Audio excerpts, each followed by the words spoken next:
August 2006, Helmand Province. This is why Taliban fighters often feared the Special Air Service more than any United States unit. Troops back home were told the mission was to build schools and win hearts and minds. But on the ground, the story changed. British soldiers soon found themselves losing men at twice the rate of United States forces. Dust, heat, rotor wash, radio static, the call to prayer at dawn, and the cold of high-altitude nights made Helmand itself feel like a witness to everything that followed. While United States convoys moved in force by daylight, accounts suggest a different kind of fear haunted the Taliban after dark. Whispers spread about unseen British teams striking without warning, then vanishing into the dust. If the Special Air Service could trigger terror without being seen, what did British boots learn that no briefing could prepare them for? The truth, buried in Helmand's unforgiving ground, is nothing like the official story. Dust clings to everything in Helmand. It hangs in the air, settles into boots, and grinds between teeth. The ground itself is a patchwork of hard-baked earth and sudden, soft sand, each step uncertain, and every movement watched. Canals snake through the fields, narrow and deep, their banks lined with reeds and mud walls. At dawn, the light glances off water and dust in equal measure, blurring the edge between farmland and desert. Dust is everywhere. The compounds rise out of this landscape like islands. Mud brick walls, thick and windowless, form a maze that twists with every turn. Some stand alone, others cluster together in tight knots, their courtyards hidden behind heavy wooden doors. To move between them is to pass through narrow alleys and sudden open spaces, never knowing what waits around the next bend. The scent of burning rubbish drifts on the breeze, mingling with the sweetness of chai and the sharp tang of cordite after a firefight. Compounds become entire worlds. In the green zones, knee-high poppy fields and tangled grapevines offer cover by day and concealment by night. The air is heavy, thick with the heat of midday and the chill that creeps in once the sun drops. Night brings a different kind of silence, broken only by the distant call to prayer, the static crackle of radios, and the low hum of insects. Body armor weighs heavy, pressing down on shoulders and hips, making every climb over a wall or scramble through a ditch a test of will. Night changes everything. Long sightlines stretch across the open ground, but just as quickly, a patch of dead ground swallows a man whole. One moment a soldier is visible against the horizon. The next he disappears behind a fold in the earth, unseen from 100 meters away. These sudden dips and rises are both shield and trap. For those who know the land, they offer a way to move unseen. For outsiders, they hide dangers, improvised explosive devices buried under footpaths, eyes watching from distant rooftops. The word unseen carries weight out here. Helmand's villages are stitched together by dusty tracks and narrow bridges, some barely wide enough for a single vehicle. At midday, the heat shimmers above the road, distorting the view and making every movement seem slower, heavier. By night, the temperature drops fast and breath clouds in the cold. The weight of body armor, the chafe of webbing, the constant thirst, these are the facts of life on the ground. Villages are small and complicated theaters. This is a place where the land itself shapes the fight, where every wall, canal, and field can be friend or foe, where concealment is not just a tactic, but a necessity for survival. In Helmand, the environment is never neutral. It watches, listens, and remembers every step. Survival is shaped by the very ground beneath your boots. August 2006. In Helmand, predictable patrols help explain why Taliban fighters often feared the British SAS more than larger American units. Every morning in Helmand, the same routine unfolded. Convoys rumbled out from Camp Bastion, engines echoing across the flat, dust-choked plain. The schedule rarely changed. Tuesdays, Thursdays, and Saturdays, always at first light, always along the same battered routes.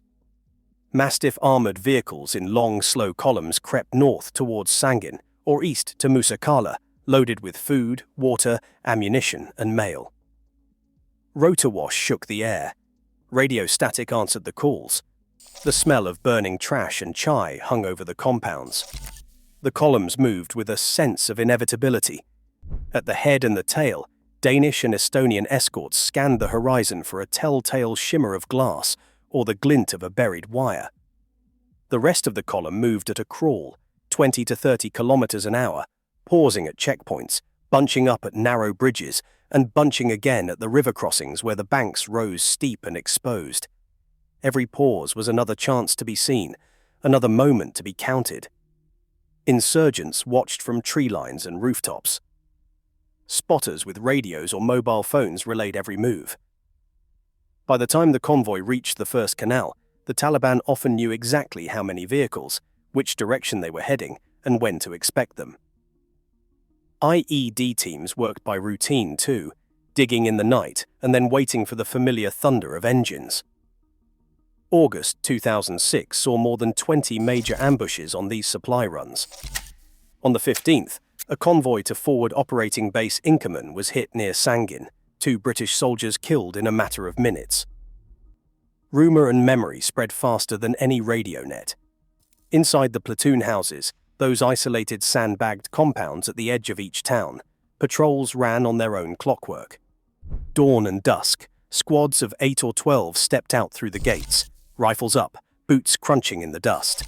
Their routes looped through the green zones, along the edge of poppy fields and grape rows, then back again before the sun dropped. Each patrol covered 2, sometimes 5 kilometers, always returning before dark.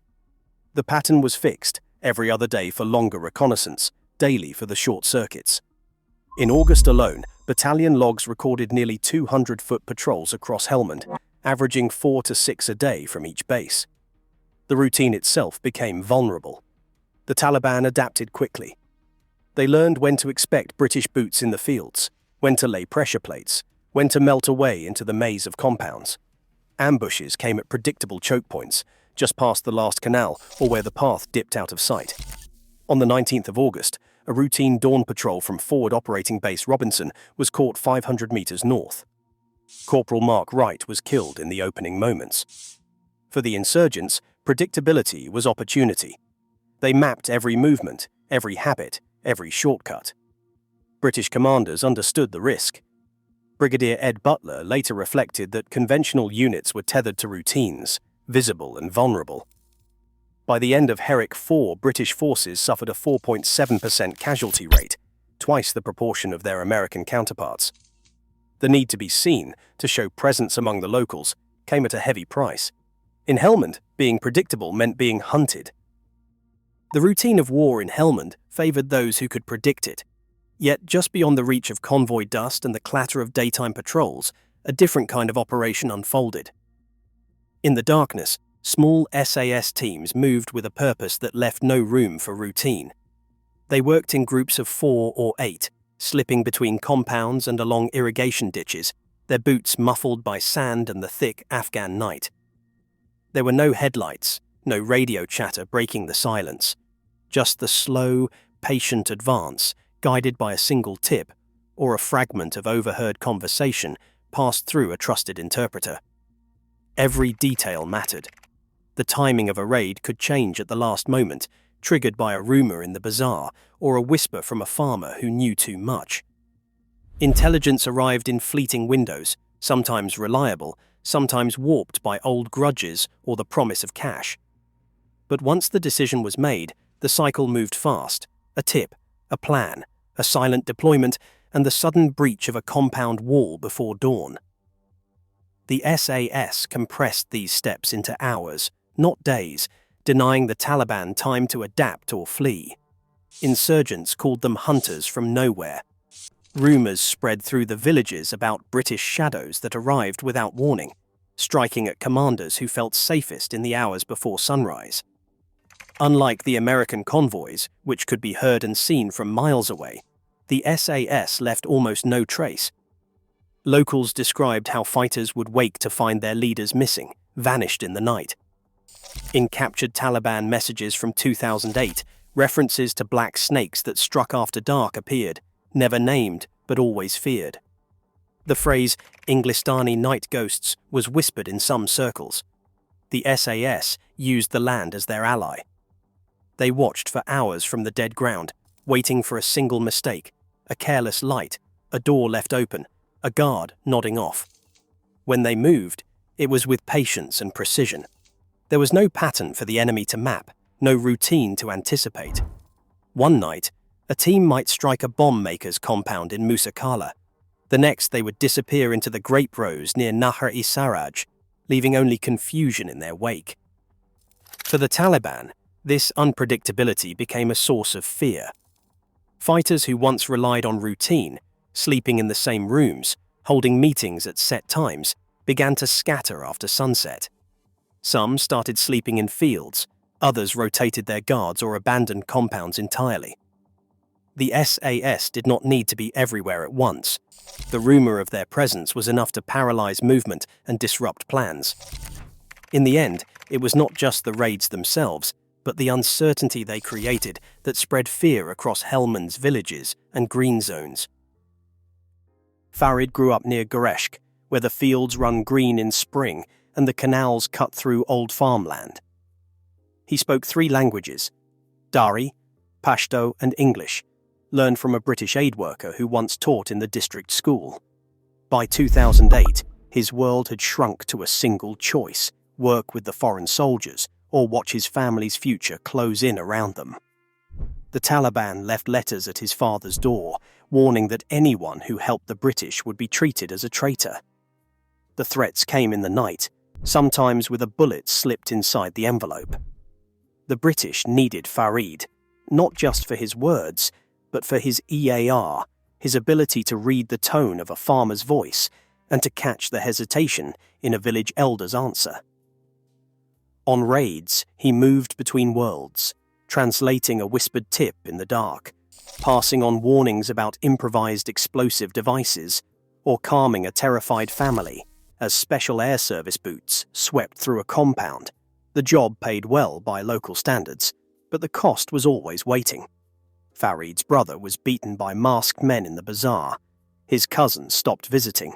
His mother told him to keep his head down, to refuse the money, but he kept going back to Camp Bastion, riding in the back of a supply truck with his badge hidden deep in his pocket. Every operation began with uncertainty. A tip would come from a neighbor or an old rival settling a score. Farid would be called to the briefing tent, handed a list of names and places, asked if the informant could be trusted.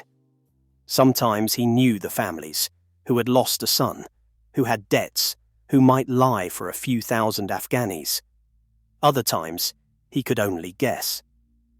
He carried the weight of each decision, knowing that a wrong word could send soldiers to the wrong door or leave a family mourning in the morning. He never wore a uniform. At night, he dressed like any Afghan, blending with the shadows, moving quietly behind the Special Air Service team as they crossed ditches and slipped through the grape rows. In the chaos of a raid, Farid's voice was the one that cut through fear, a soft command to stay down, a plea for calm, a warning shouted when a child ran for the door. The soldiers trusted him, but they never asked about his family. They knew enough to know the risk. Letters kept coming. Sometimes they were addressed to Farid by name, other times to his father or uncle. The threats grew more specific: a date, a description of his house, a promise that the debt would be paid in blood. Farid burned each one in the stove, watching the paper curl and blacken. He told himself that if he just kept moving, kept listening, kept translating, he could keep everyone safe. But he knew the truth. Every night raid, every whispered tip, every decision in the dark carried a cost that no one else would see. When the British left, Farid would have nowhere to run. For now, he was the bridge between 2 worlds, between survival and betrayal, between the soldiers who hunted in the night and the families who waited for dawn.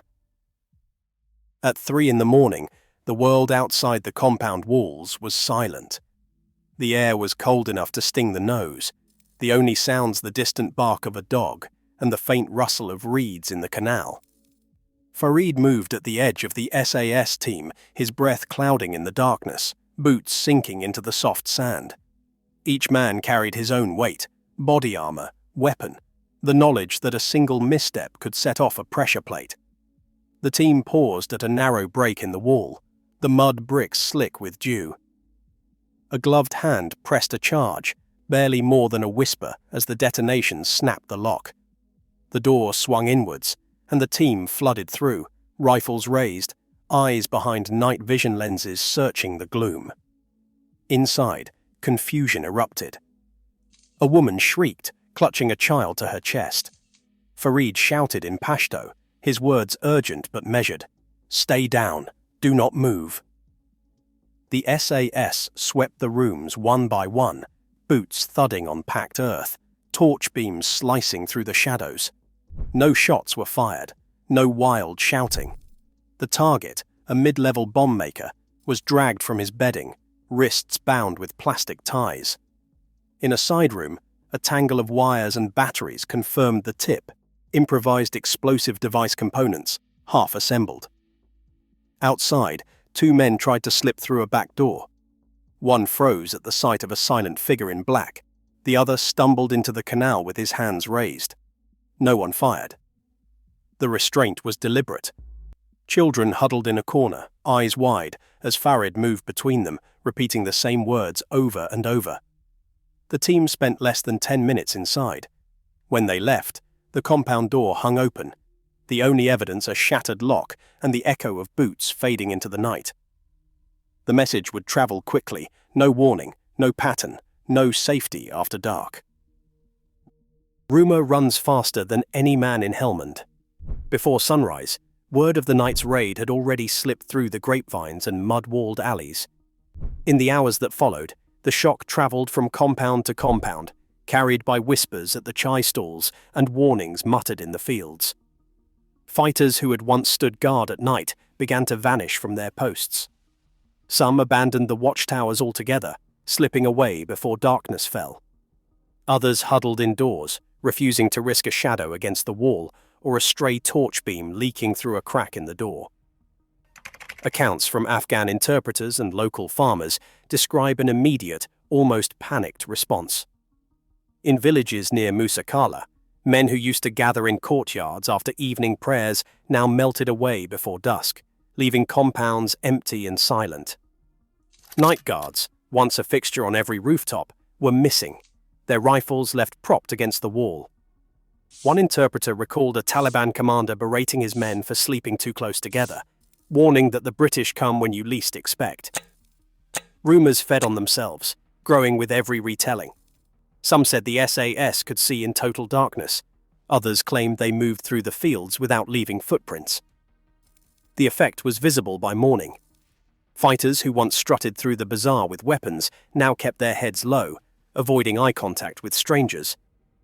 Patrols reported finding compounds abandoned overnight, tea still warm on the fire, bedding left unrolled.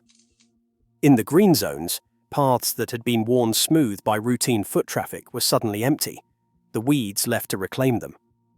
No order had been given, no official retreat declared. Yet the absence of movement, the silence after dark, told its own story. The fear was not of what had happened, but of what might happen next, of a presence that could not be seen or heard, only imagined. In Helmand, uncertainty became its own kind of weapon. Today, the tactics forged in Helmand still echo through British doctrine. Quiet and precise, they were built on trust earned in darkness. As conflicts grow less predictable, so does the need for invisible pressure and local understanding. Fear, it turns out, is a force multiplier. The real legacy is not myth or medal, but how uncertainty changes the fight, and the fighters, long after the war fades from the headlines. Share your thoughts below.